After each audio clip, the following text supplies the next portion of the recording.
exactly. But and the thing is, Star Wars, that first script is considered, because we talked about it at NYU a lot. It's in the canon, which it is very much the study of Joseph Campbell's, the understudy of Joseph Campbell's Hero of a Thousand Faces, the monomyth or the hero's journey, whichever one you want to call it. In the same way that the Bible, other religious texts is followed, but that's why the first script is so good, is because it has all of those basic components to it, and it goes there. But yeah, I mean, I could see how Carl Weathers would be, that would be something that would draw him back into it and make him even more excited to be a part of the new batch of storytelling. Yep. And as Professor D drops some knowledge, welcome everybody to Blerdlines. This is your man Cam. With me as always is... Sorry, I was on mute with the other Cam, the magical Negro, back in for his annual guest appearance. What's up? As well as the hero with 1,000 faces, known as Mr. Joshua. And as always, it is the Professor. Yes, there be dragons at the end of this intellectual tunnel. And earlier on, Professor D was saying some nice words of the dearly departed Carl Weathers, a.k.a. Action Jackson. That's right. Yeah. He might have been the epitome of 80s action star. I'm going even further back than that. Shout out to the greatest handshake ever. Oh yeah, I go back even further than the Action Jackson. I go back even further than Action Jackson. Stoller on the $6 Million Man. Wow. Yo, I forgot about that. Old man Steez. Yeah, I remember, what is it, $6 Million Man and The Fall Guy. I remember those two shows being staples in my household. Yeah, same. It was a $6 Million Man, Fall Guy, Rockford Files, and the Bionic Woman. Wow. Bionic Woman. Wow. And Spencer too. Spencer was a big one in the household. And Spencer he played football. Was Spencer Avery Brooks? No, that was Hawk. That was after. He was Hawk. He was the black side. He was the, I don't want to call him sidekick, more like the fixer. When Spencer needed something, he'd just call Hawk. And Hawk would be the guy who he was the black guy in the 80s. So he was always like the muscle / fixer / I got this person I need to stash. I'll just leave him with Hawk. Hawk will protect her. Gotcha. Yeah. Well, that's why he played for the, I think Carl Weathers played for the Rams at one point. Yeah, you're right. Former NFL linebacker. Yep. And he's also, I think he got his degree in performance theater or something of that sort as well. Like, he's pretty versatile artist and creative. Yeah, they call that in the biz a thespian. Oh, exactly. Well, but yeah, and also of course, Predator and Apollo Creed and then most notably in Mando. Yeah, and he was eaten by an alligator in which one was it? Was it Billy Happy Gilmore? Happy Gilmore. Yeah. But he was in both of those films, right? He was in Happy Gilmore and Billy Madison, wasn't he? Or just Happy Gilmore? I don't know. I know it was one of them. It looks like he was only in he was in Little Nicky, but he wasn't in actually he played the same character in Little Nicky. Nice. But the universe. I'm guessing he was the character was in hell after the alligator ate him or something. Like, I don't know. But yeah, sounds like we got a homework assignment to go rewatch Little Nicky. I know, right? Oh man.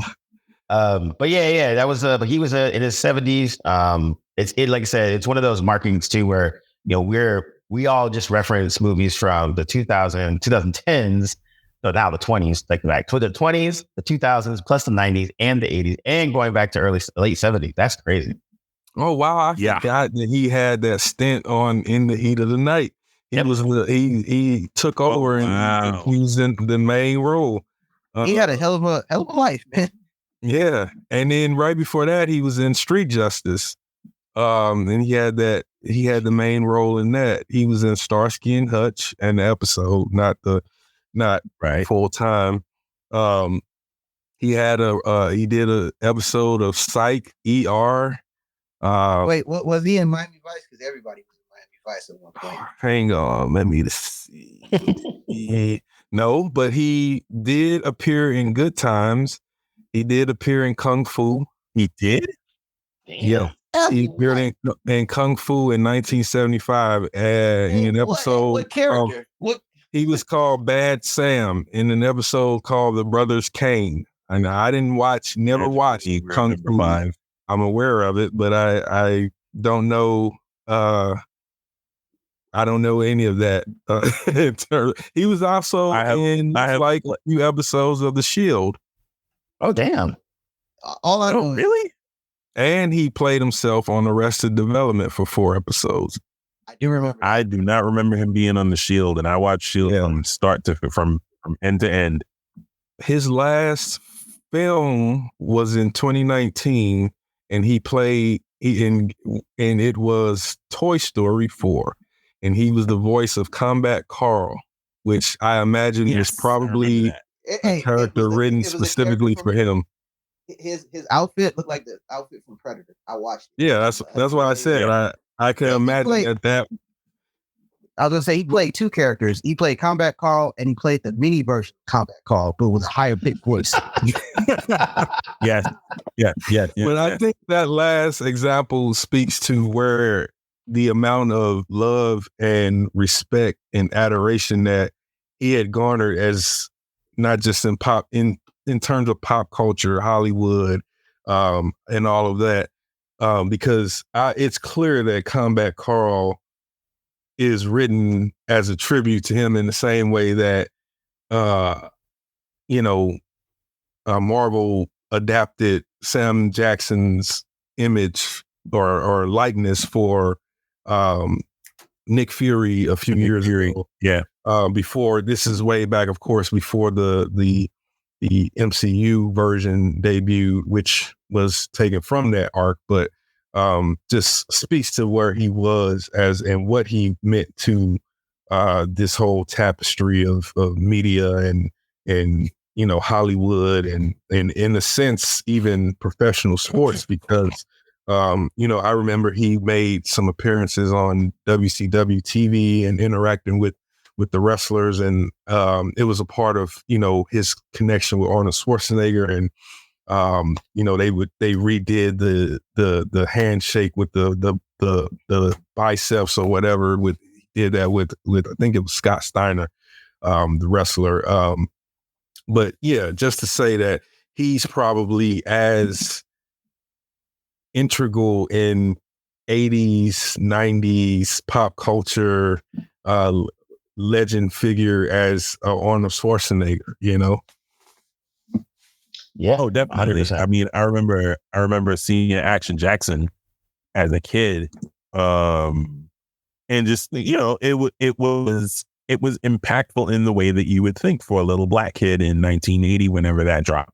It was, you're bombarded with imagery of white men, being of agency, sort of being in control of their world and their universe. And you don't, and then, the black figures that you see are, like what you would see like the caricature in Black Dynamite. Hey, I am a black man and I am down for the cause. Like you see that guy more than you see someone being authentically Black without being like a caricature.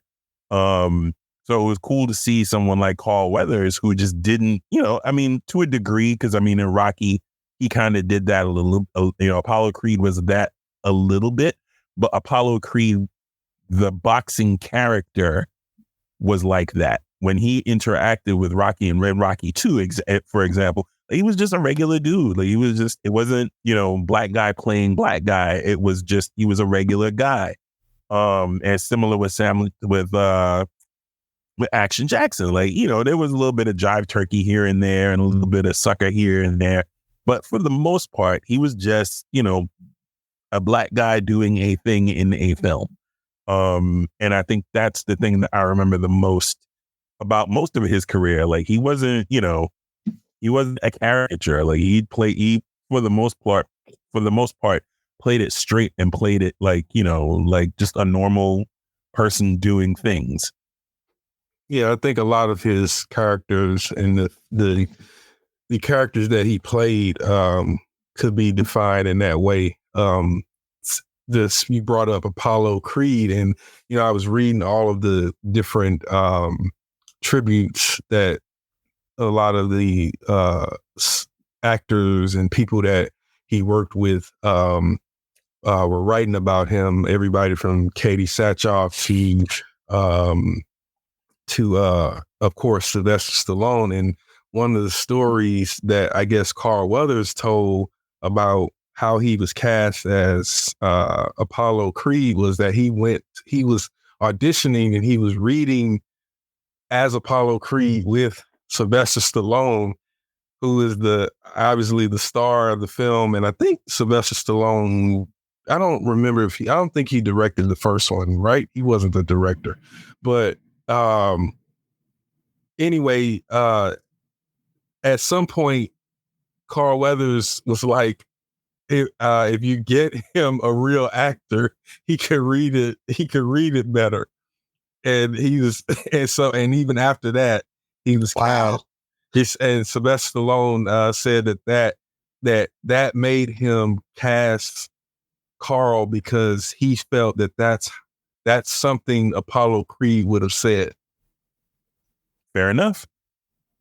And I thought that was just a great story that that he ended up getting cast in that role after insulting the lead actor to his face. But he didn't know that. So he didn't know that was Sylvester Stallone, and he was the lead act. He knew that he was the lead actor. I don't think he had ever met or seen him before.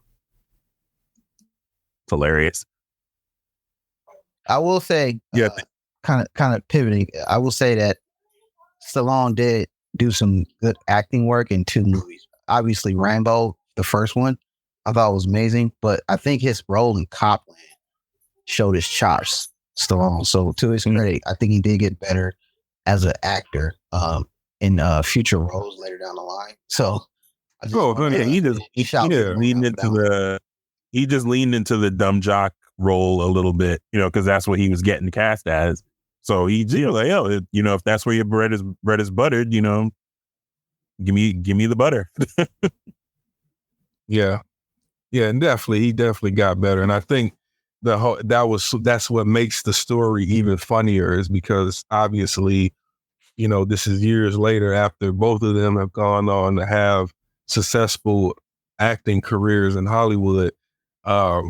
It's just one of those stories where you hear it and you're like, that could have went completely the other way, and we wouldn't have had Carl Weathers. If Sylvester Stallone was just a little bit more egotistical or whatever, we wouldn't have had prideful. We wouldn't have had Carl Weathers as Apollo Creed in that legendary encounter between the two of them that even is referenced even in real situations to this day. Man, it was a real fight. If Stallone was more egotistical, Carl Weathers would have been in DC Cat. Yep. Well, that's what I mean. Like it wouldn't have gone anywhere at that situation, but instead it ended up, being one of the defining roles in films of his his career. Yeah. And then also, he was, because he was like multifaceted coming from like football and those types of things, then the other football turned actor person, The Rock, just got all his trademark crap back. Plus he's on the board of freaking the parent company for WWE, AKA he's doing big things and is essentially being the new Vince McMahon, if you want to put it that way. Well, he didn't get a seat on the board too. Yeah, he's got a seat on. He got $30 million to sit on that board.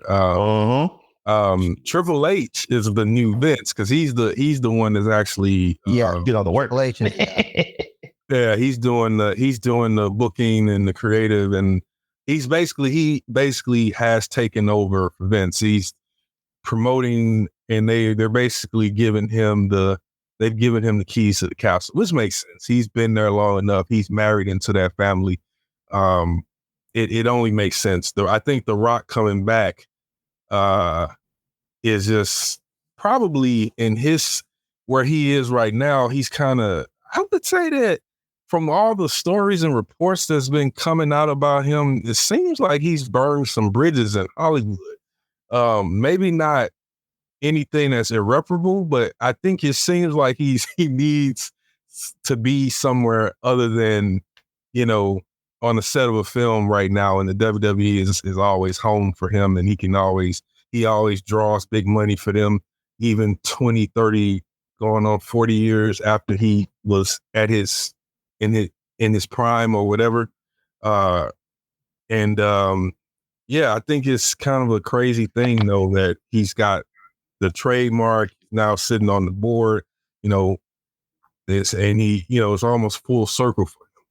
Yeah, the trademark part is actually the thing that I thought was the most interesting because, like, that's legit. Like, WWE owns everybody's name. That's when we wrestle there, and then certain people they get to a certain level, they can either license it from them or have a partnership or whatever, like a Stone Cold or something like that. But like, but there's a handful of people like that. Like, yep, exactly. You probably just named the only other person and Hulk Hogan. I think Hulk Hogan. Only 3 that have actually, the WWE has actually been like here, especially under Vince, have been like, you can own outright the name, you can use it, you can go other places and use it or whatever. Only those 3. Nobody, and out of the Undertaker, Undertaker, probably the other person, but yeah. But yeah, I think that's actually, because even when I saw the because a couple of this TikTok and Instagram Reels clips went viral of people's reactions, and like the announcer woman that's does WWE, who's fine as hell, by the way. Oh, he is beautiful, gorgeous, and she has a great like announcer voice, but she's also, because she's a singer, so she projects her voice and stuff. But there's a good viral clip of her kind of like not just like watching the thing, and then you hear the theme music, and then she gets all excited like a little girl. She's like, "Oh shit!" Yeah, I mean, you think about it, it's like she's of the age.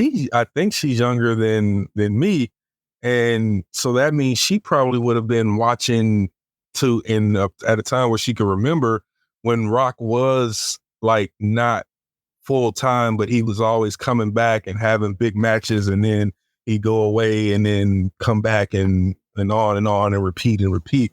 But yeah, she's like has one of the best announcer voices probably since Gene Okerlund, Howard Finkel from the old days. Oh man, Howard Finkel, forgot about that. Throwback. Wow. But yeah, man, it's been cool. I think I'm curious to see what the Rock being around is going to impact, because I think it's been interesting to kind of, because I peek into WWE. I'm not watching like every week or anything, but every time I peek in, it's actually kind of interesting. It's like, colorful cast of characters. Their whole women's league situation is like blowing up exponentially. I've been tapped in because of Jade Cargill. So I was like, oh, okay, I'm a fan. She actually debuted in the Royal Rumble. Yeah. Yeah, and it's very interesting. Yeah, just like you guys. Although historically I've been a professional wrestling fan. I say professional wrestling to distinguish between the WWE and what is known as professional wrestling. But definitely, you mean wrestling?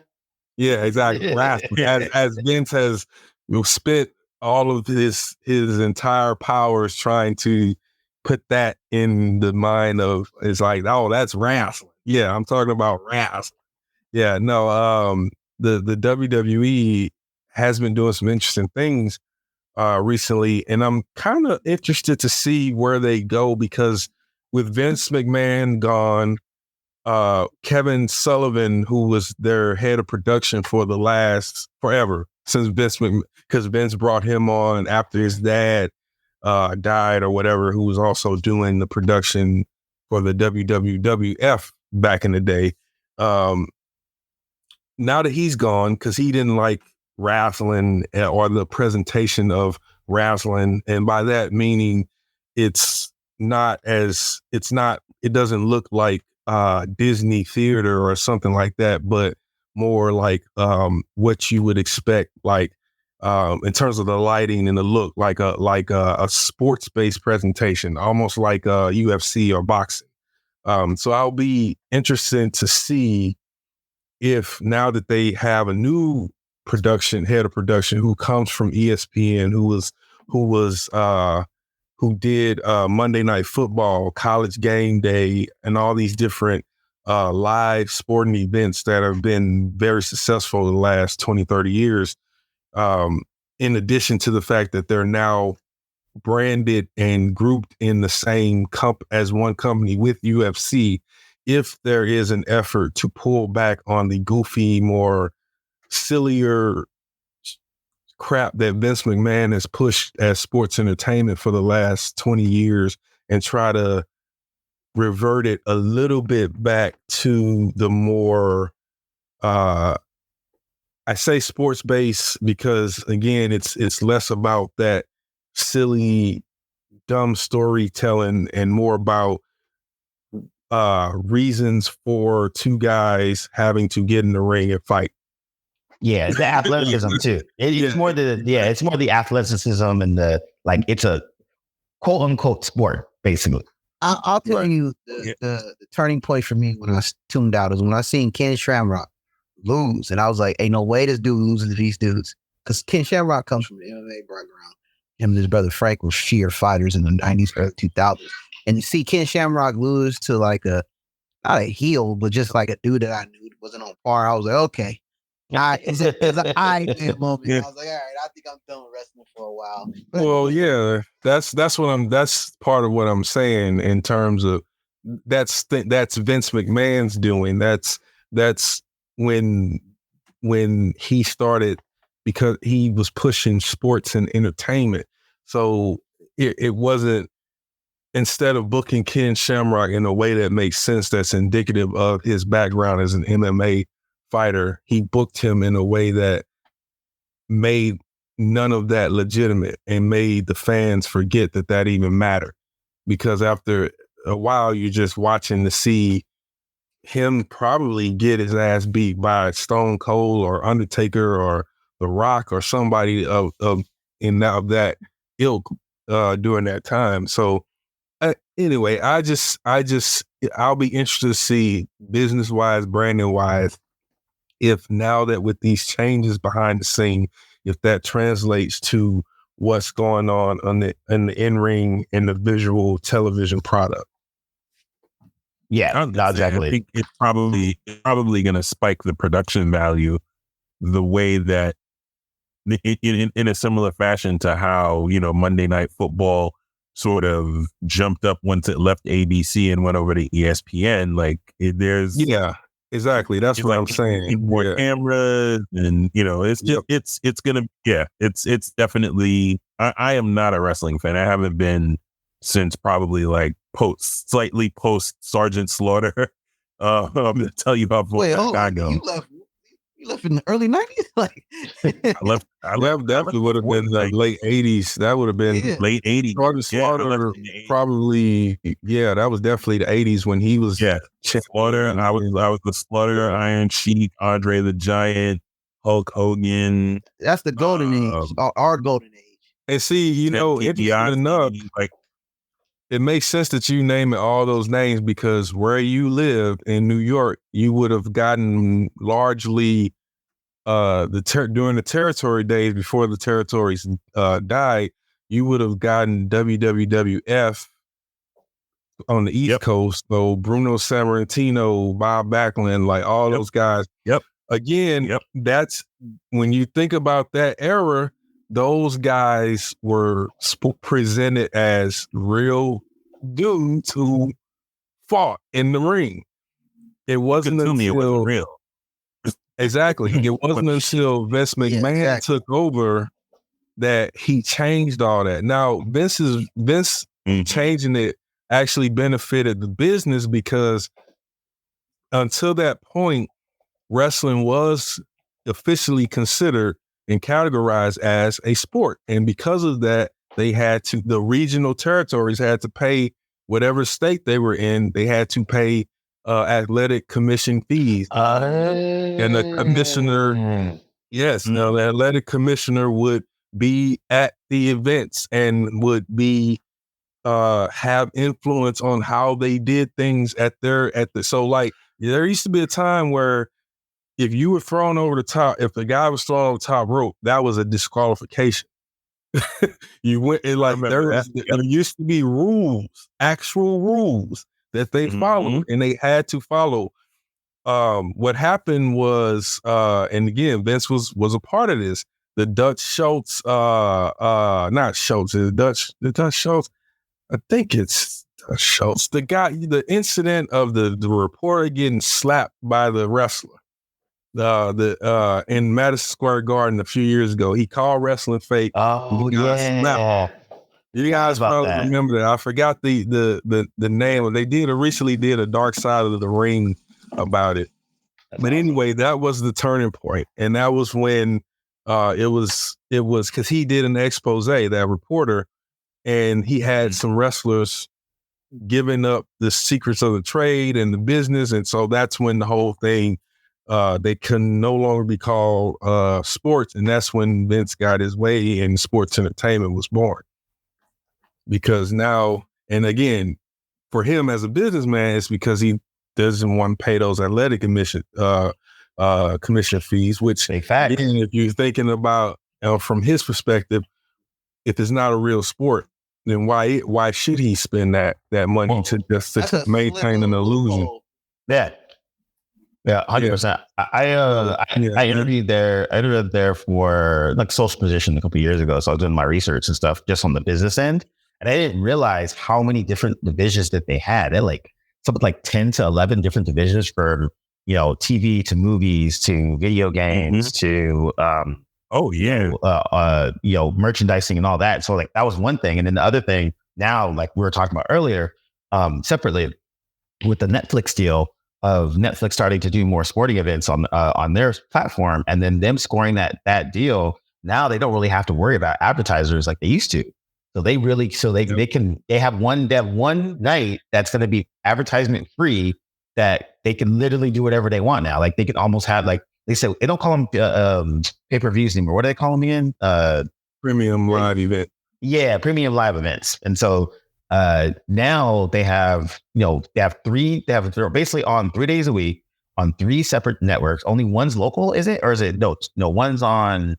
Well, so their current deal is that they have WWE SmackDown, Friday Night SmackDown comes on every week, Friday on Fox. They have a deal with Fox right now. But that deal is ending soon, and they have a new deal with CW, in which, and I could probably get these numbers up to because it's kind of crazy. So they've spread out their content. They got the Netflix deal, which right now is saying Raw is going to be on Netflix, live on Netflix every Monday, and that's for $5 billion that they did that. Over 5 years or 10 years, something like that? I think it's 5 to 10 or 5 years or something like that. So in that they're gonna make $5 billion most likely just off of Raw alone, then on Netflix. Then they have SmackDown is is leaving Fox and going to the CW, which I'm pretty sure is something like 20-something million so a year or something like that for 5 years or something. And then their last show, I think NXT, I think it's going to stay on USA, or it's going to, oh no, NXT is going to CW. SmackDown is going to going to USA. So USA, NBC, they still kept some WWE programming, but just off those three alone, just imagine what kind of net revenue that is for them. It doesn't even have anything to do with whatever they produce. That's what they how they're spreading their content out. And for Netflix, it's an even bigger deal because this is going to be their first foray into live events. Yeah. And I think that's kind of the crazy, because they've been doing, they did their other live event. When they do live events, it's usually been comedy, right? So they did I think they did, Chris Rock did one that was live. That's what I mean. Live event sports. Yeah. This will be their first. Yeah. So this will be their first foray into the sports situation. So I think, it's going to be very interesting because WWE has been kind of on a nice, solid rise. Like, it never went away, but in terms of getting back into the more like mainstream of things, it's always has its hardcore base. It's always have its fans, but it's interesting how it's been permeating into now more of the mainstream or public type of stuff. And I think the Netflix deal is going to be more interesting too, because that beams them into a whole other set of audiences on top of what they already had, because they already had their own robust streaming service as well that they were trying to get off for a while. That they kind of they still have, because they have one of the largest catalogs of a company of content because of all the matches from back in the day, like because once Vince consolidated all the wrestling stuff, because they own all the WCW stuff too. They own, the World Championship Wrestling, all of its catalog. They own ECW, including when it was Eastern Championship Wrestling. They own almost every territory video library there is. So AWA, Memphis, Deep South Wrestling. I think they even got Stampede Wrestling, which was the one that came out of Calgary. That was the Hart family little small promotion that they did. But basically anything that was professional wrestling from now up until the 60s, 70s, they own a lot of that. A lot of those, whatever was, because you got to remember, like, some of these places, the stuff they bought in the mid to late 2000s, they could only salvage but so much of it because the production apparatus for the smaller even that for the WWF in the 90s was kind of chaotic, and tapes got lost and damaged and all kind of stuff. So but they own a lot of that that content. And like Cam was saying, they a few years ago, they launched their own WWE network, and then they folded that into Peacock with the deal with Peacock. But a lot of people are wondering if they're going to continue on with Peacock or if they're going to move that content into another deal with Netflix, a separate deal, or if that's a part of this current deal. And why Netflix is like, yeah, we'll give you here, take that money, because no matter what, I guarantee you in 2025, Netflix will see its biggest spike of subscribers that they have had in a long time, off of the WWE. Just off of the fact that Raw is going to be on Netflix every Monday, they will get at least 2 million additional subscribers.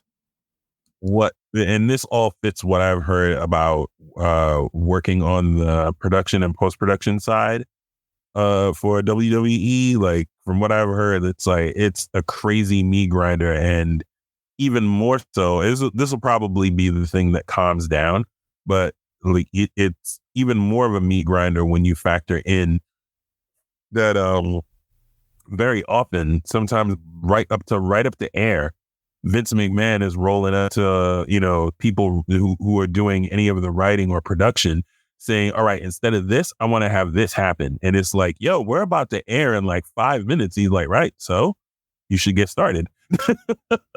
Oh yeah. Vince is known, and I got this confirmation because much like Cam a few years ago, I was trying to get a writing assist. I was applying for a writing assistant position, and an executive that we all know mutually, who worked up there was just giving me some giving me some knowledge, dropping the knowledge on me. He's like, go down. Man, yeah, he was like, dude, he's like, it's probably good for you to work there now because you're in your 20s and you're not tied to your family or anything. Because because he's like, exactly, because he's like, his next warning was, he said that Vince McMahon doesn't sleep, literally, and he is involved. Like Cam noted that they had like 11 different departments. Vince is involved in all of them. Was anyway doing that at least before now. And so yeah, it was like, and he said that he expects everybody that works for him to operate the exact same way. Mm-hmm. Yeah, I've heard some horror stories about him pulling up in edits for stuff that was recorded already, is already hit final cut stage, and he rolls in like, yo, you should do this, and this. And like, but that would mean we have to start from scratch. And the deadline is in an hour. He was like, right. Like, yeah, I mean, yeah, that was his modus operandi for 30, 40 years, or maybe even 50, because you got to think about it. He started with the company under the tutelage of his father. Right. And then he took over, he and his wife bought the company from his dad, which it'll make an interesting story because the whole, legend is that his dad had promised all the other old school promoters that they were worried about when he would take over. Because the thing is, the WWF, because of its position in New York, always had the bigger footprint in terms of professional wrestling. Ric Flair and all those guys were touring the South, but if Andre the Giant was coming through, it was a big deal. And those were all East Coast guys. So where the WWF and later WWF and WWE went, so too it has been for a while, does the entire wrestling world in terms of perception of everybody outside of the wrestling world. And so he had promised those promoters that, Vince McMahon, that they wouldn't have to worry about him taking it national, because that was always their fear, is that as one promotion going national, it would kill the territories. And and apparently, as soon as Vince's father died, that's exactly what he did. Yep. Yeah, because his father was very against the national thing too. He was like, under no circumstances. Like, I think the agreement was, if I give this to you, you got to promise me that you don't. And it wasn't. He didn't give it to him. He died, I think. Not give it to him, but like, if I let you buy this, in other words, like if I approve the sale, you got to promise me that you won't do this thing. And he said yes, but he waited until his father died and then did the exact opposite. Well, and so most likely, and so that's the urban legend, right? So most likely what probably happened was his dad told the other promoters that he had assured them that he wouldn't, but in truth, he probably got no such assurances from Vince McMahon, just because, why wouldn't Vince assure him that? And why would he even believe him when, again, if he dies, and they don't, because I don't believe at the end of the day he felt as strongly about it as the Southern promoters, because for the most part the WWF was always doing well. I mean, again, they had their gate, their home gate was Madison Square Garden. Right. Like you put Andre the Giant on the card from MSG for one night, you probably eating for most of that year. So I don't think it was that big of a deal. But anyway, all that to say that that company has seen a lot of changes over the years, and it has a very interesting history, especially with Vince McMahon's tenure, which was most of its history, and then a little bit before. But this Netflix deal and the new deals that they have with CW and again USA, in addition to who might be interested in their content library, because that's still an option for them as well. It's just it's kind of crazy to think that a wrestling company would have this much going for it in terms of overall potential net gains and revenue that it's going to make in the next 10 years. Yeah, that makes sense. So now, because like I've been noticing more and more now that most of the, entertainers are trying to seek their deal with whatever streaming company to start to roll out their regular content, right? So we have our Tyler Perry over with his BET situation. You have people starting to do more stuff on Hulu.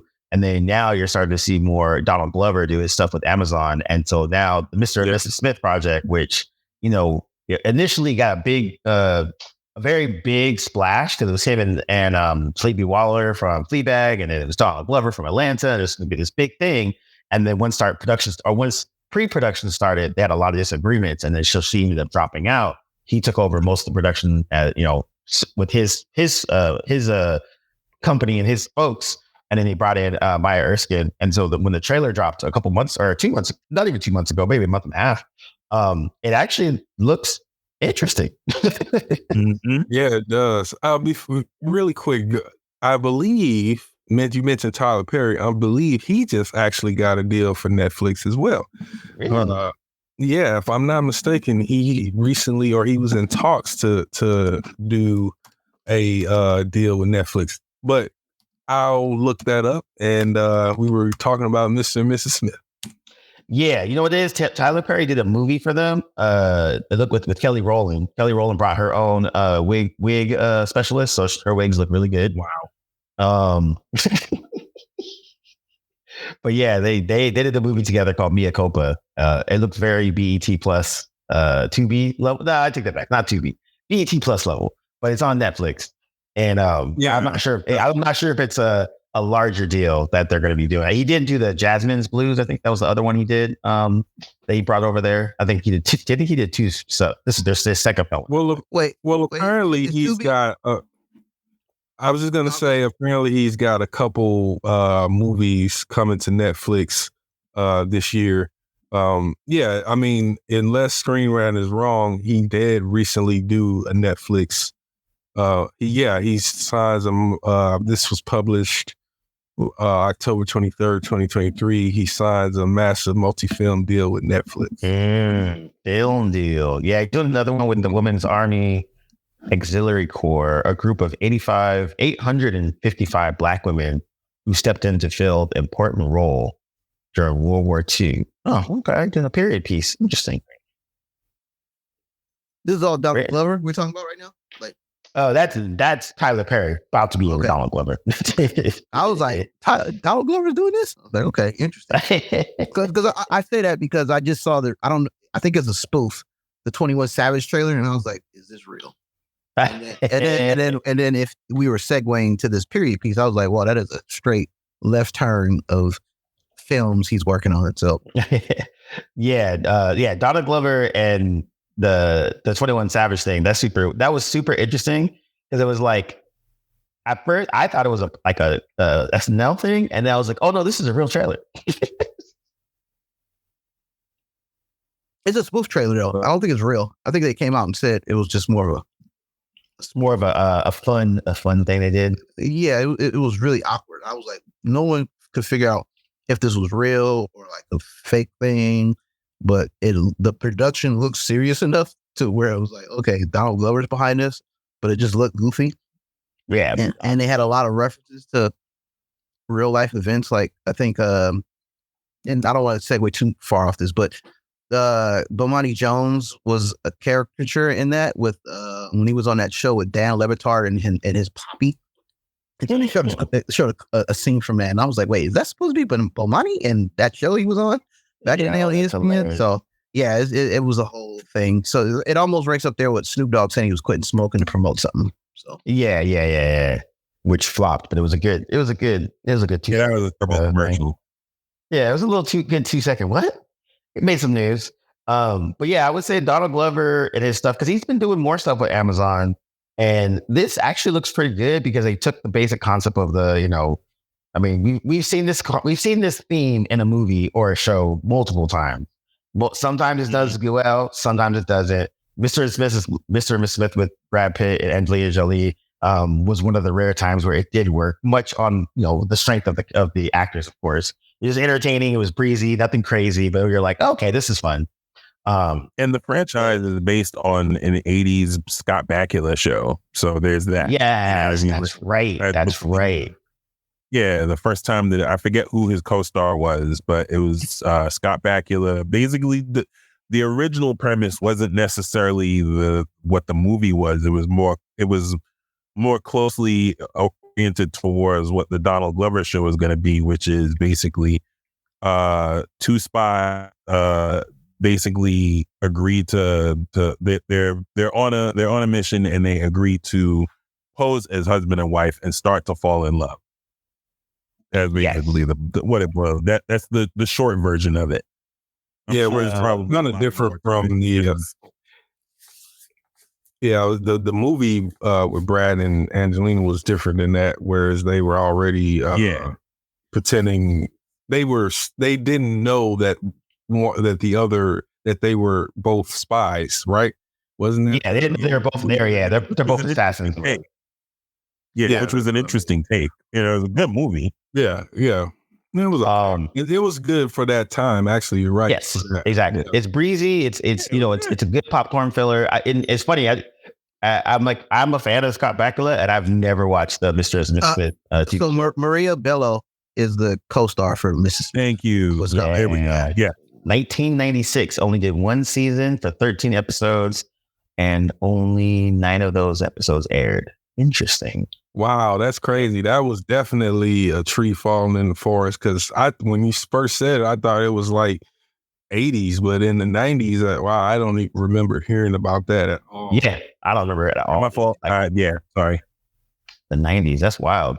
But yeah, but I think it's funny because when I was on Amazon, the chick from Big Bang Theory, Kelly Cuckoo or whatever, she's on David Oyelowo. Did you just call her Cuckoo? Yes. Whoa, bro. What's wrong with you? I heard it is kind of cuckoo, so it works. It works. You might have to. Wait, who is this? Who is this? I missed it. I didn't catch it. Who did you? Kelly Cuoco, Big Bang Theory. Oh yeah. Yes. Yeah. And the voice of Harley Quinn. Yes, the new voice of Harley Quinn.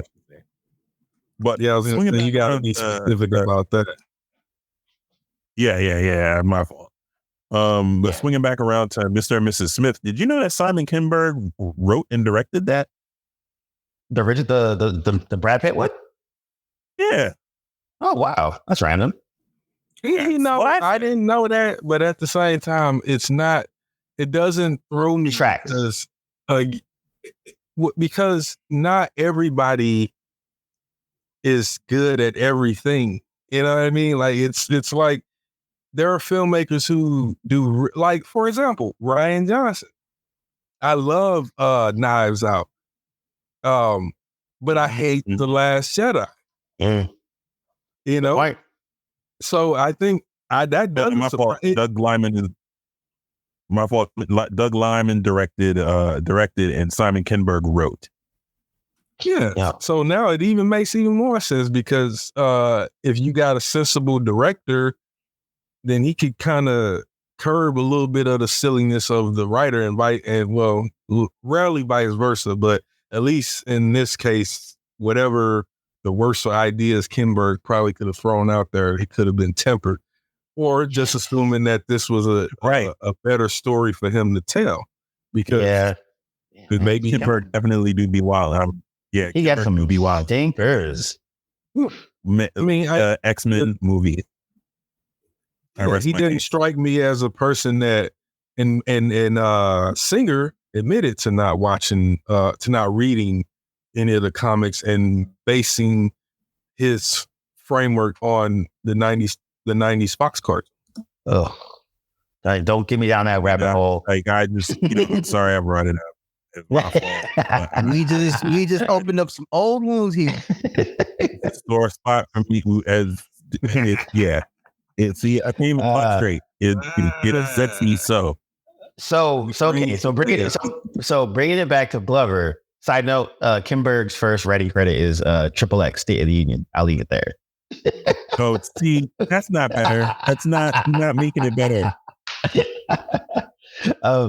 But bring it back to Donald Glover. I'm actually really curious about this because we now have Glover kind of stepping into his like Han Solo sex symbol type of situation, and being like the leading man. I mean, he was the leading man on Atlanta, but he's also kind of like an ensemble cast kind of a thing. And so it'll be interesting to see him do action plus do the leading man thing, and he'll still have his comedy bits because that's what he is. But it's going to be a very interesting thing. It's the early reviews from the interwebs has been interesting. But I'm actually curious to see because it could be something that kind of puts him into a different realm of stuff. Because I mean, I actually enjoyed him as Han Solo, and I thought he did a good job in the action scenes, balancing the action and comedy. And so it's Lando. I'm sorry, Lando. I said, well, in Han Solo, it was the movie. It wasn't the Lando movie. Donald Glover is super talented, and he's shown that he's got the ability to be what he needs to be when he is in that role, or when his strength is right. So like Atlanta was amazing because it was just amazingly written. You know what I mean? And then the direction was really good. I'm also curious to see, now that he's kind of had Atlanta and now he's doing this bigger, more action-based show where he's not only one of the creative minds behind it, but he's one of the stars. So I think it will be an interesting foray into his next project.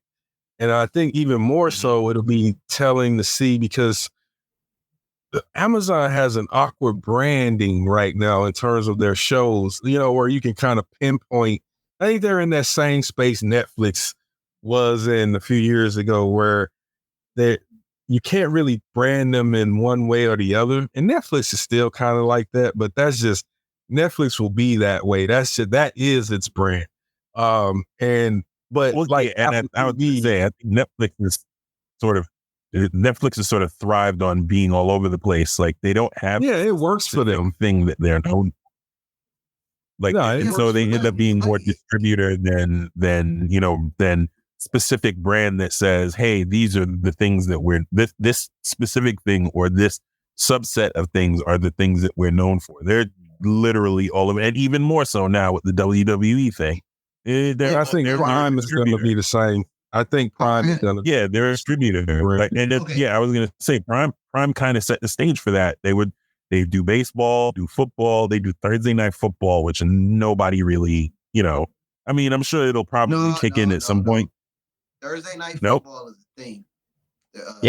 People watch that now. Yeah, no, I have been, but it took a minute because I was like, "Where's the Thursday night game on national TV?" Right, and that's what it wasn't my point. Like it was on the NFL Network for a while. Yeah.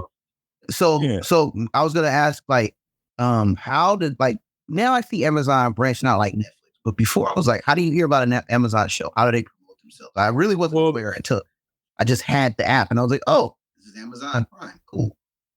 Well, now they buy ad time the same as other networks, and so you will see their spots on regular TV. And then I think what helps them is the social media aspect of marketing, which is if you're scrolling through anybody's time feed, most of the time you're going to see a sponsored ad for a new that's literally how I see everything that's coming for Netflix and Amazon nowadays, is when I'm going through my Instagram feed, or if I'm scrolling through Facebook or something like that. So before, yeah, it's true, you wouldn't, unless you were living in New York or LA in one of those media market places, you likely weren't going to see a lot of material for something like, for example, the Netflix Marvel shows, or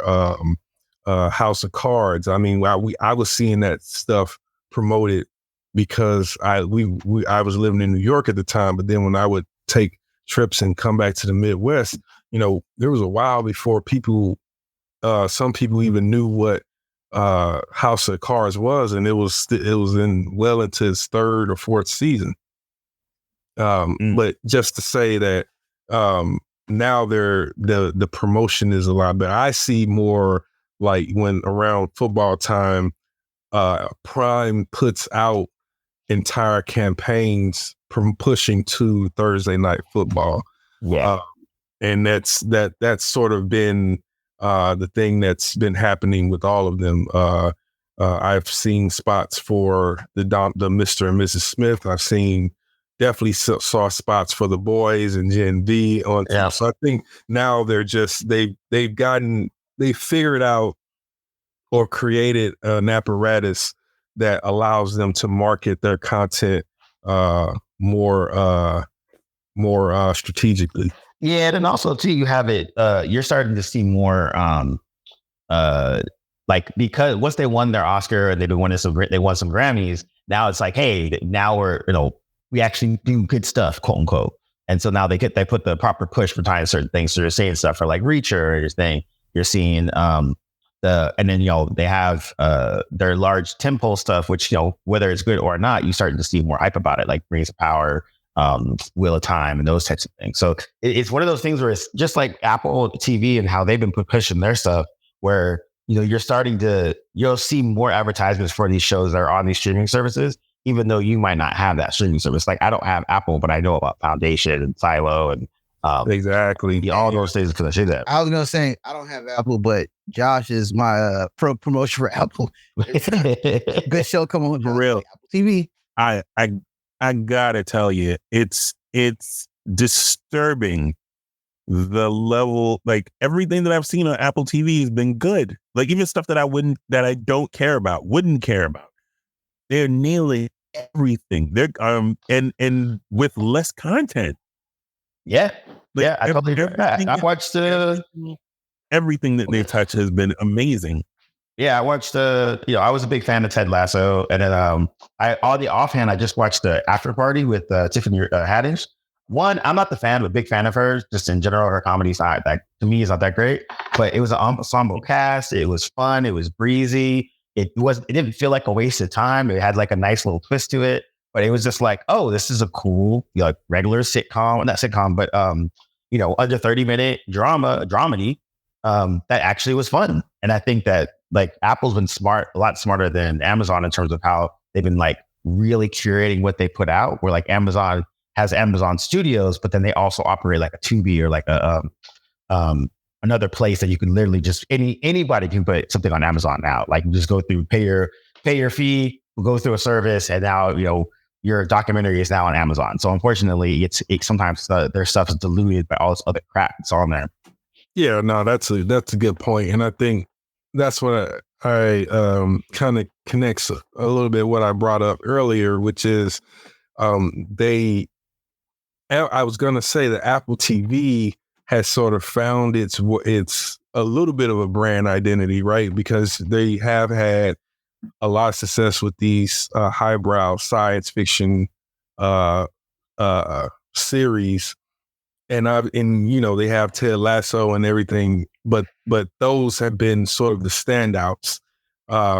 and even with stuff like the Monarch series, which is like supposedly it's gonna have Godzilla in it, which is like, we're talking about big budget Hollywood on small screen. Like Monarch is solid. It's not incredible, but it's pretty solid, and it doesn't have nearly it doesn't center it's like it centers around the Monster Titans thing without having them be the central feature almost at all. Like there's maybe like 3 episodes out of the 8 or 10 where you actually see a monster, and I swear to you, 30 seconds or less. Okay, this sounds like the original premise of Walking Dead. Oh yeah. It was like the original premise of The Walking Dead, where the zombies weren't the main thing of the story. It was the interaction around the world of zombies. Yeah. Yeah. But you're right. I think you're right. I think Apple's been doing a good job of really curating, like when they did their campaign about with John Hamm, and then he was going through all the content they had, and everyone had a show on there but John Hamm. Right. Yeah, that was fun. And then Chalamet did one. Chalamet did one too. He's like, wait a minute, why is everyone on Apple? I'm not on it. Like, I thought that was a pretty good promo. But you're right. I think, Amazon's doing smart by doing their shows. And like, I've never watched The Marvelous Miss Maisel. I keep hearing about it from white people all the time. It's so great. Yeah. Grammys. But again, that's the kind of shows that they got. They got these really niche shows like Bosch and some other random shit that people really, really like. It has a hardcore fan base, and I'm sure it's probably solid or whatever. But it only a few break the lexicon of like the rest of it. Like I enjoy Reacher, and Reacher's like a super fun, it's again, not highbrow, breezy, very entertaining, and you get in, get out. Like it's cool. Yeah. I think the one thing that a lot of the streamers shows, especially their drama, high end, big budget shows, are gonna run into is really the retention aspect of it. Because I was just thinking about this, for example, The Witcher. Like I was like, it's not that they're not covering the key points of the book. It's just, if you think about it, there's like 2 years between each season. And like now, between 3 and 4, and this handoff of the Geralt character from Cavill to Hemsworth, you can imagine when that show comes back, it's just going to be a very weird, awkward thing, because now, I mean, I guess the whole thing is that you can always go back and look at it because it's always there, especially with Netflix and Amazon shows. But I can imagine that, like, again, when Rings of Power, when is that season supposed to come back? It's like, it debuted in 2021 or something like that? Oh yeah, you're right. It probably will be another. It probably won't be till the end of this year or beginning of next. So it's almost 2 to 3 years later. Hey, yeah, I mean, House of Dragon is coming back this year, but it's like, I was about to say that begs the question. Stop it! It begs the question. And maybe as someone who's done promos, D'Angelo, you can speak to this. How do you differentiate the success of a Game of Thrones or a House of the Dragon from, say, a Jack Ryan or a Reacher or a Wheel of Time or Rings of Power, where there's this huge gap between years where the show between seasons, and it's, at least to my eye, it seems like some of those shows lose steam. But like a House of the Dragon is like, or a Game of Thrones, where there's like, in some cases, 2 years between seasons, it does not lose. A show like House of the Dragon does not lose steam. I know that it's not going to lose steam. People are anticipating, chomping at the bit, can't even mark their calendars because they don't know when it's supposed to drop, but when the next season is supposed to drop, but we know that we're all going to watch it. Whereas in Jack Ryan, that's a smaller show, or, all of those shows on Amazon that I just mentioned are all have these gap years. And I mean, like, multiple years in some instances between seasons. How do you explain why one is successful versus the other, aside from the fact that anything attached to Game of Thrones is automatic for some people. But how do you, I guess maybe that's the question. What creates that automatic? I don't think there is anything that creates the automatic as much as it is like everything with execution. And, with House of the Dragon in this situation, for all of its flaws that were more apparent after multiple watching, when you see where that ends, and the way it ends, there's not even just the cliffhanger, but there's enough there for people to want to return to it because of the story, the mode of storytelling that it is, and what they expect to happen. Whether it be characters dying randomly or dragon action or whatever, or battle scenes. You could say with Rings of Power, I think the only reason why there's probably going to be a slight dip off between season 1 and season 2 is not only just because of the length, but also because of the lukewarm reception of the first season.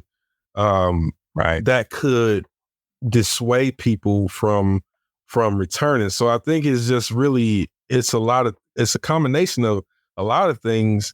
First impressions, the way that it's sold and branded. WBD or Max put out a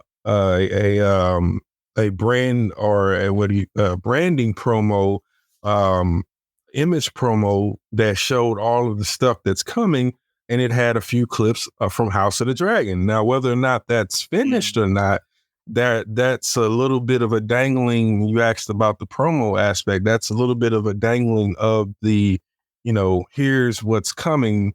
You see character on a dragon back. You see a wide shot of a big old army, and that instantly reminds you of where they were when the story ended, where it leaves off, and then it probably makes you want to go and rewatch the original thing. So I think Amazon and Netflix will have to start to figure out how to approach it that way, where they keep it in the collective hearts and minds, because out of sight, out of mind. And that's really what you see, what's happening, I think, is going to happen with The Witcher next when they do transition to season 4. And I think Rings of Power will be able to recover, because I think probably those writers will they seem like they took in a lot of the criticism, and it didn't make them feel insecure about it. So I could see them correcting certain things and getting it together, but I think it's going to come down to how they try the strategy for trying to keep people invested when you know that the season is going to be a 2-year gap between. I think that was the idea behind doing those Witcher spinoffs. Yeah. No, I think so too. Okay, so the good point about keeping the engagement of the audience that are fans of the show. However, I think The Witcher is almost a special case, because I am hate watching this because they switch actors and never. So in this instance, it's more like I'm going to watch and then justify my feeling of never going to watch the show again if it's bad. Now, if it's good, that'll give me a reason to keep watching this, even though I know they strayed so far away from God's light with the original storyline. but they haven't, though. That's the thing. Like they've strayed away from certain details of the of Sapkowski's story, but they haven't gone away from the story in a way that takes away or diverts from the main conversation that the narrative was having, if that makes any sense. That does, but I'm going to pair this along with the one with the side story that was terrible. I can't even think of it. How did you? Oh, so but that was totally not canon. Like I don't know what they were thinking about with that story. They probably just happy that they got Michelle Yeoh, and they're like, "Oh, you want to do something? Okay, let's make something for you." So I'm pairing Michelle Yeoh Witcher story and the fact that they're switching actors, which I don't like. Using that as a reason for me to hate watch. Now, like I said, it's good. It's good. I'll continue to watch. But I think for me, The Witcher is a special case for keeping me engaged for different reasons. Now, for Rings of Power, one, I'm a fan, but I want to see if they did right the wrongs. They listen to the fans and made some corrections and try to do better. Because again, in comparison, it's really an unfair comparison, but in comparison to the House of Dragon, like it was just better storytelling there, and things were moving along in a way that kept me and wanted to care about the characters. There were certain characters in Ring of Power I did not care about or forgot about. And then I was like, oh, okay.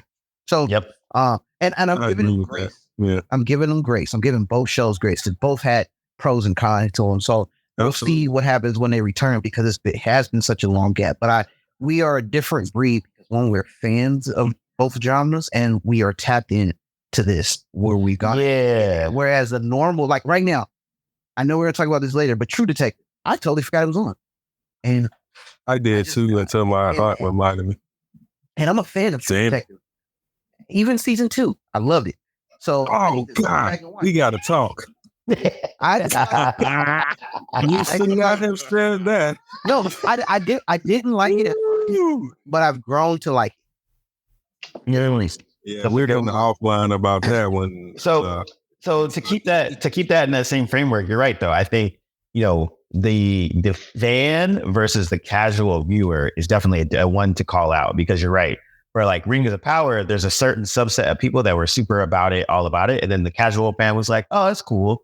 And then House of Dragon, people were just like, "Where's the dragon? Where's the dragon? Where's the dragon?"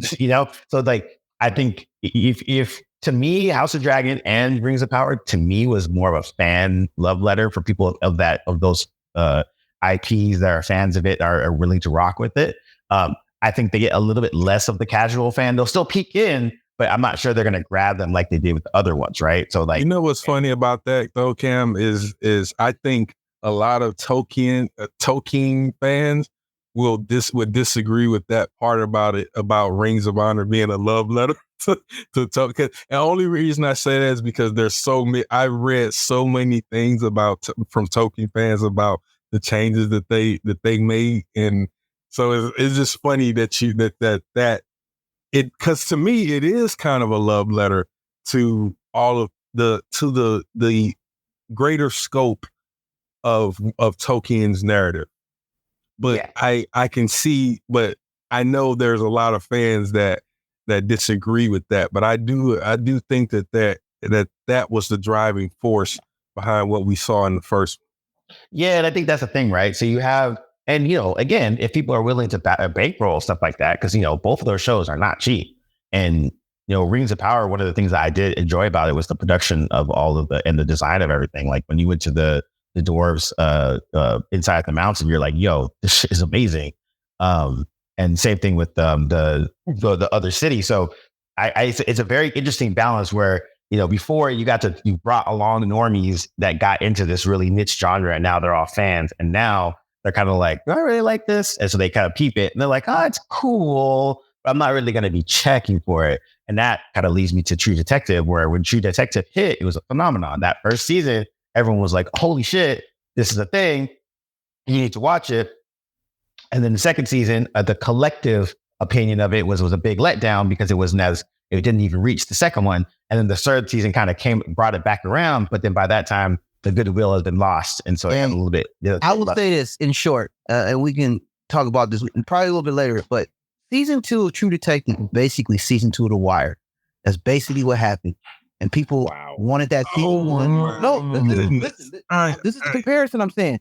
Because season 1 captivated based on the streets. And he went a totally different route. And people was like, what are we watching in The Wire? This is not what I signed up for season 1. Season 2, in my opinion, had that same take.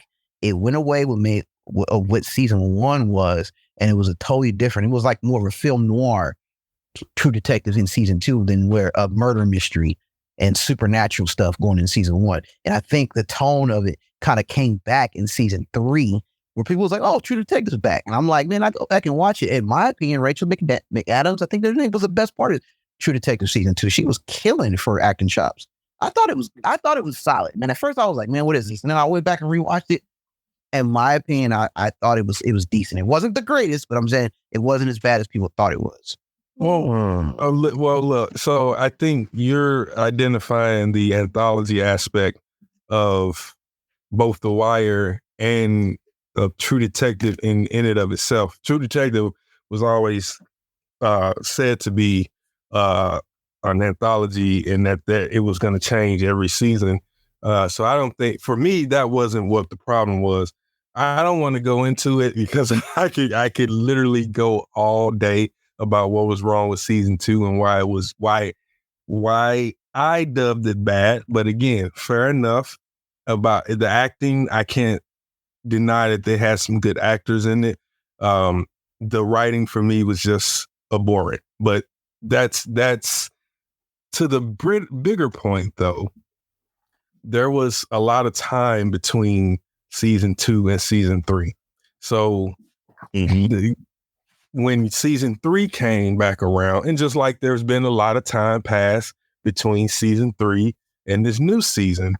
And so to the greater point, you forget about these stories or these shows because there's so much time between where the story leaves off and where it's picking up. And with this new season of True Detective, it's connected to season 1. And the interesting thing about that is it was initially, I guess, pitched as an entirely different show. And then I guess someone at HBO, someone who has stroke, is like, no, we think he'll be better as a new season of True Detective.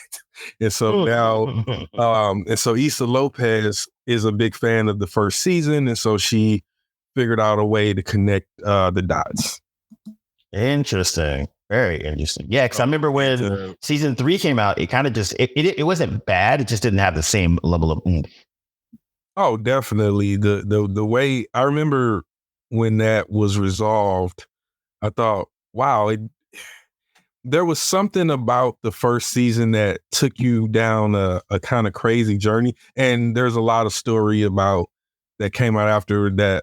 Nick Pizzolatto, who wrote every episode of the first season, actually plagiarized. And there's a lot of there was evidence of where he actually got the story, because there was a comparison to, I forget what the name of that story he was allegedly plagiarizing, but the dialogue from a character in that story was identically almost the same as dialogue from Matthew McConaughey's character in the first season.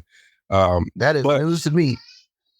Oh yeah, it was a big deal. I mean, you probably wouldn't have paid much attention to it. It's more one of those things that's it got press, and someone like me, a writer, paid close attention to it, because one of the big things that stood out to me was the writing of True Detective, and I was impressed that the first season anyway.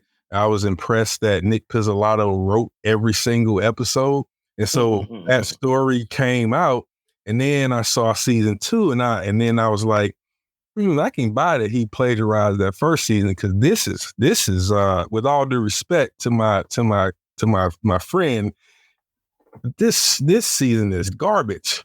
The time differences between the seasons. True Detective, the first one was 2014 January, then it was 2015 for season 2, and then season 3 was 2019. So that's 4 years later. And then this is 5 years later after this, season 4, which is was dropped January. So that's kind of like, again. So the moral of the story is we shouldn't be shading Rings of Power. or maybe give it another season. We got to give it some time. And I think, like Cam had pointed out, I think there is a lot more reason to watch season 2 of Rings of Power, despite its lengthy break, than there is for a return to season of True Detective or anything, or The Witcher, or I mean, at the end of the day, they, like Cam was saying, they, they're listening to the fans, which, can be a dicey exchange, to be sure.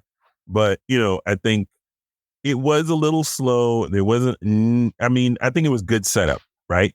Because I don't think if you look at season 1 of, say, Game of Thrones, again, pivoting back to that as a comparison point, if you pivot back to Game of Thrones, the first season, I wouldn't say was slow, but by comparison, the seasons that come after, by the time you get to, like, say, season 3 or season 4 about Blackwater, like things like that, by the time it gets moving, you don't feel like it's not the same pacing as season 1 because there's so much that's been established already and it's playing off of that. So I think hopefully they're going to go the same route with Rings of Power, where it's taken so bloody long. Like, there wasn't this much.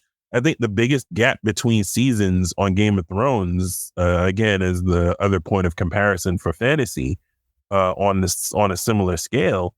I think was D'Angelo probably has this committed to memory, but I think it was like 2 years, wasn't it? The longest wait was the 2-year wait between the 7th and 8th season. 7 or 7 and 8? The 7th and 8th. I think there was like a year and a half between 6 and 7.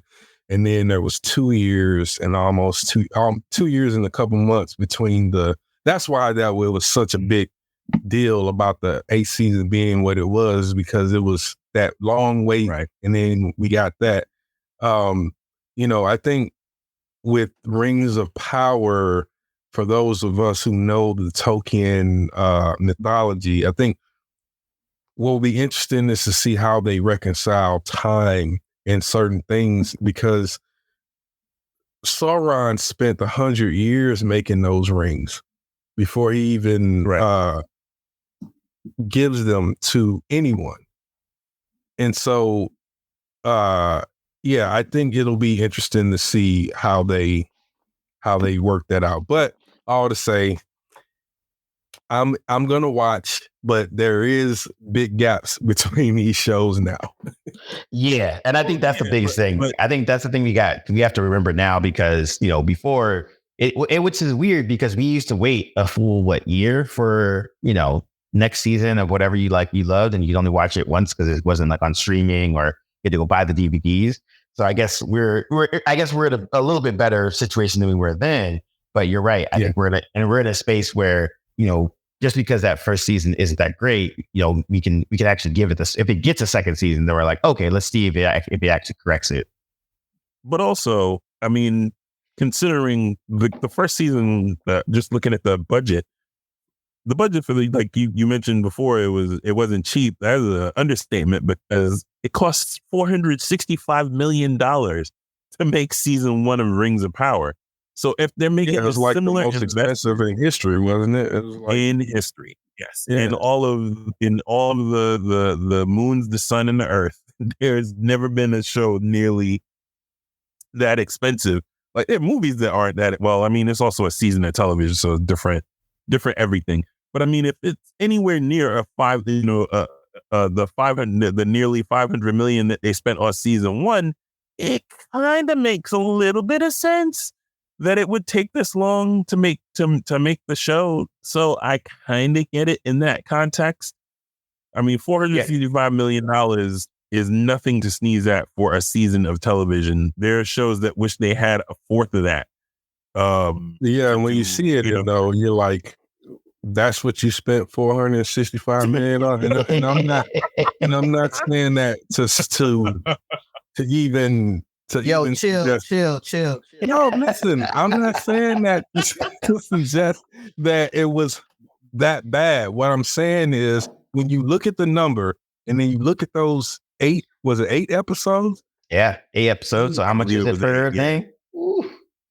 And the last episode, I think, with the big thing that happens with the explosion of the Mordor volcano or whatever, I can't remember exactly what it was, but that was probably super expensive, but in creating that, but yeah, I'm when I look at that number, the numbers don't add up in terms of what I saw. So if that's gonna be the budget, I mean, they could scale back the budget and tell a better story. That's what I'm saying. Like, what was, to me, it just begged the question, what was the point of spending that much money if that's what the end result was? Yeah. Nah, that makes sense. I mean, that means they dropped like 58 million, but roughly 58 million an episode. That is damn. Hey, wait, who's paying for it? Is Bezos paying for it? Bezos, yeah. Then who cares? He got money. Nah, dog. Because No. He has a point. Who cares? He has a point. It doesn't matter, but at the same time, I'm just saying, when I look at it, I don't see $465 million worth of anything. No, I agree.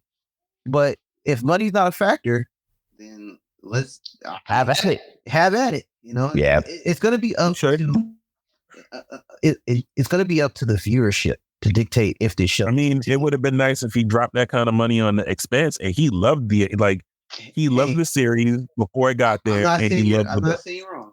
Saying you're wrong. But I think maybe here's my hypothesis. Bezos sees the long game with Rings of Power because it has such a long history with fans and of that genre, and he wants to see this pay off. And maybe he has to go through some bumps in the roads because this was a very ambitious project. Yes, yeah, I think he has a bloated idea of what that's supposed to look like and how that's supposed to be brought to life. You know what I mean? And that's why that's why we have to be fair on season 2, and let's see if they learn lessons.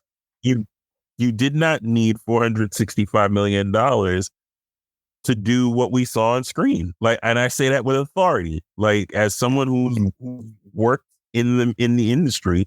And, you know, we all have even if you didn't, forget the fact that carnal knowledge. If you watched television and film and you've seen, it's commonly accessible what these things cost. It does not look like, and I'm not like it was good, but it was just good. Like on a scale of good, very good, and excellent, it was good. But that's a good way to look at it. I think if you spend $465 million on a show, I should not, as the viewer, should not walk away going, it was good. That should be the most mind-blowing television experience of all time for $465 million. If you spend, if you blow that much money on a show, equate to the story. Yeah, right, exactly. Right, and that's the point. And Rings of Power, forced to do it either. Yeah. Well, and to bring it back to, I was going to say, like I checked it up, and so the Expanse's budget per episode was somewhere between $2 and $5 million. This is what I'm saying. But and arguably one of the greatest science fiction shows, not even arguably, inarguably, one of the greatest top 3 greatest science fiction shows ever made. Yeah, for less than $1 million a season. Come on, friend. Come on now. All right. So now with that, we're going to do final words. Everybody can pick their own. I have a very special one to bring to the table. I can go last or first. It does not matter to me. Well, if it's all that special, I want to hear it. You go ahead. Go for it. So I watched the Marvels. I went in with an open mind. Oh, and I can confirm that it was not bad. Mm-hmm. It's scale of 1 to 10. It was, as the resident Captain Marvel hater, I felt like I had to watch it and come back and give a slight review. I mean, overall, it wasn't bad. It was not Love and Thunder. It wasn't as I would say on a 1 to 5-ish, make it easier.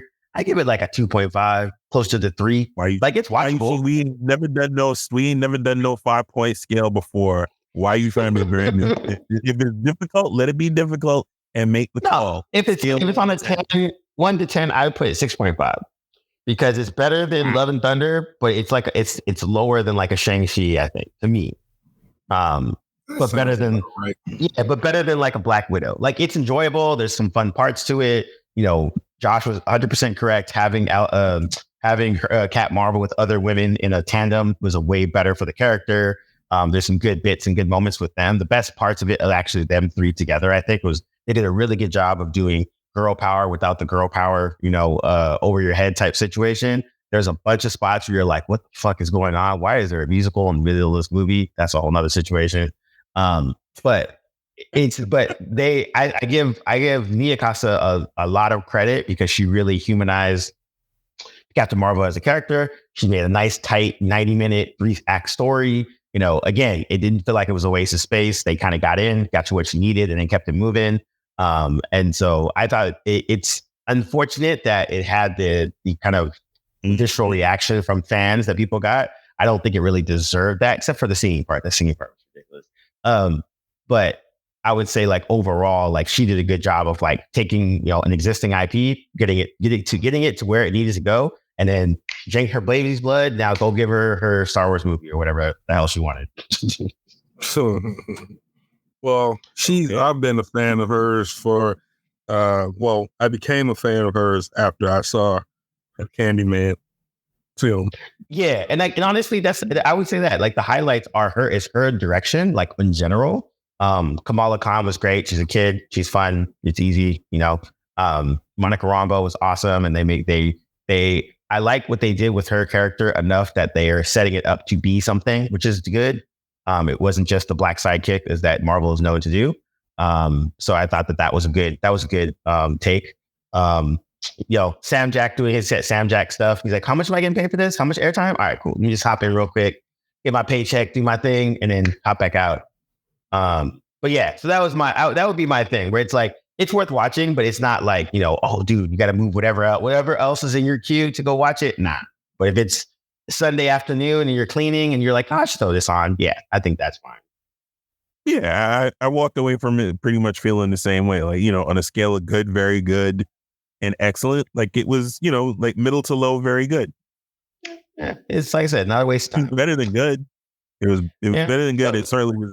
It eclipses the first one easily.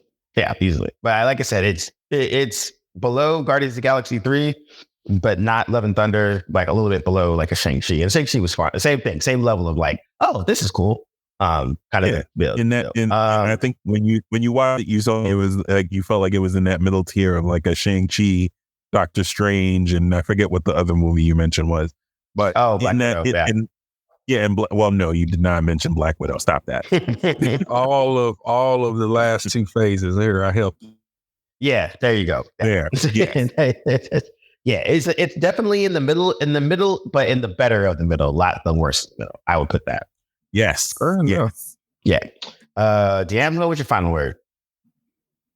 Keep it simple. I'm just gonna say, I thought it was cool to hear that Millie Alcock, aka young Rhaenyra Targaryen, was cast in James Gunn's DCU as Kara Zor-El, aka Supergirl, because she's a talented actress, and I like to see when especially because she only had that, she shined really brightly in those 5 episodes she's in. And so I'm glad that that's now parlayed into a much bigger thing for her. And so, yeah, that's going to be, looking forward to that. And I don't even like the Superman family. While I did not even call necessarily that she would be cast in a DC product, I did call that the very next thing that she did would be something big. The kid definitely had chops.